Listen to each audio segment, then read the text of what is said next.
Hey guys, welcome back to the channel. Today's video we are going to cover goaltenders and the 5 best in my opinion that I think you guys should try out in NHL 21. The one thing I do need to mention, guys, is that 9 times out of 10, the reason why a goal goes in is because of poor defensive play.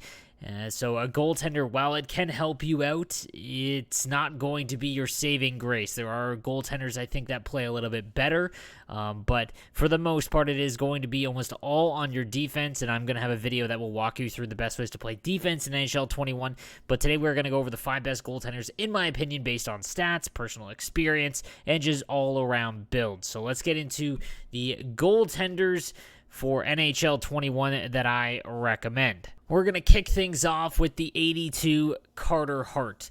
Now, the reason why I bring up Carter Hart is that 6' to 6'2" range, I think, is the sweet spot for NHL 21. If you haven't really been paying attention to the changes in NHL 21 in terms of goaltenders, certain stats are capped now depending on how tall you are. So a Ben Bishop, because he's such a giant, that he has about 5 stats that are capped at 78 overall. The shorter you are, I believe 6 foot and under or 5'11" and under, all stats can go to 99, but then as you get a little bit taller, each one there is caps on, I believe, vision, agility, rebound control, shot recovery, and positioning. I could be wrong on that one, but it does impact the play, so it's no longer just whoever's biggest is the best. There are some stats that we want to look at, and size. Definitely there is a balance between the two.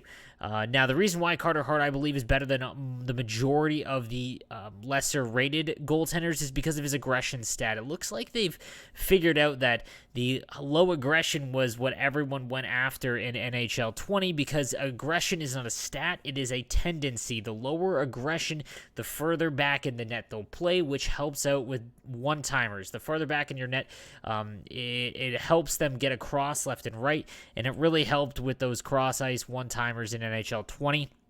Whereas the higher aggressive goaltenders, they will be able to help with short-side wristers, but short-side wristers don't really seem to be going in all that often, unless it's a blatant, like an absolute elite shooter, and he's got a, absolute just complete clear path to the net going left to right or right to left.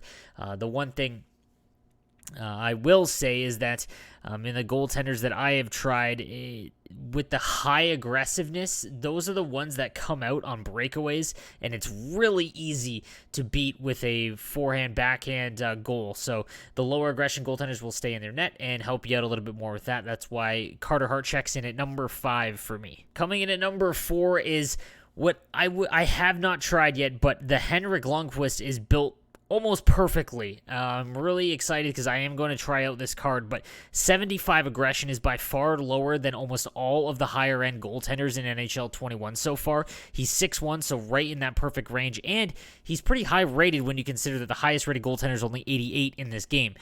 So the 84 Henrik Lundqvist is, in my opinion, the 4th best just based on stats, and I have heard a lot of good things from people that have used him. He is kind of pricey, as you are going to have to pay. It looks like around 22 right now is the cost going for the Henrik Lundqvist. His synergies as well, not a great one with Spark, so you kind of have to factor that as well, because goaltenders, you do need them to have good synergies, because you kind of get stuck trying to maneuver your players around, so having a goaltender with the synergy you want is really advantageous, but his aggression combined with size and stats makes him a really, really good goaltender early on in NHL 21.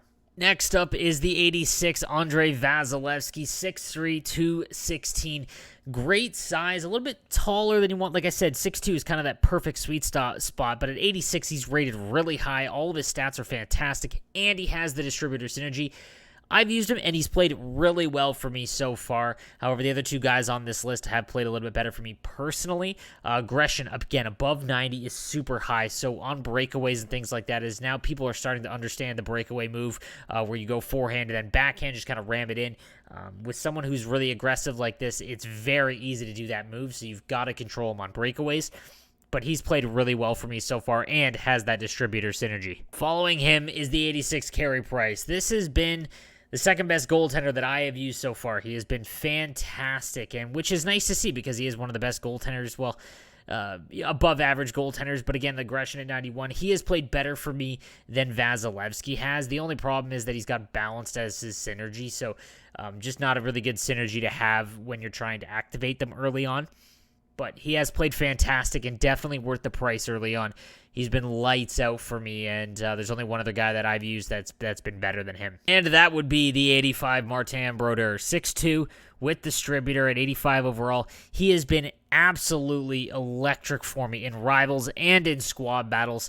His price has been a little rough. In my buy or sell video I just did, I said to not buy him because his price was too high, which I still agree with. You should never be spending that much money on a goaltender. It should be the last thing you worry about when you're trying to maximize everything and, go after the best of each position. In my opinion, right now, Martin Brodeur is the best goaltender that I've used, seen, and, just combine that with the fact he's got distributor, just an all-around perfect package, and, just the best goaltender that I've used so far, and the one I would recommend for everyone in NHL 21. But I do need to mention, again, his price point I hate, but if you're Hut rich or you've gotten everything else done out of the way in terms of your offense and defense, and you just need a goaltender, Martin Brodeur is the best option. Now, lastly, we do need to talk about the 88 Patrick Waugh, and while he is incredible in terms of stats and build, I've heard and seen because of his aggression, it is just, I know it's only a few higher than Brodeur in price, he plays so far out of the net that backdoor one-timers are really easy to score against him, and same with breakaways. He also only has barrage and spark, which in my opinion just aren't very good synergies to have. But he does have two-team synergies, which is big, but the cost of him is just so astronomical. I don't really think it's worth it, but I have not tried him out personally, but whenever I've played him, I've kind of had an easy time with him on the backdoor passes, so keep that in mind, use that information for what it's worth, but just that aggression kind of scares me off. 95 is crazy. He is basically running out of the net at all opportunities, so I would much rather have Brodeur or Price. So guys, that is going to do it for me in my goaltender video. Let me know what you think in the comments section down below, and please subscribe if you haven't already. I'll see you guys next time.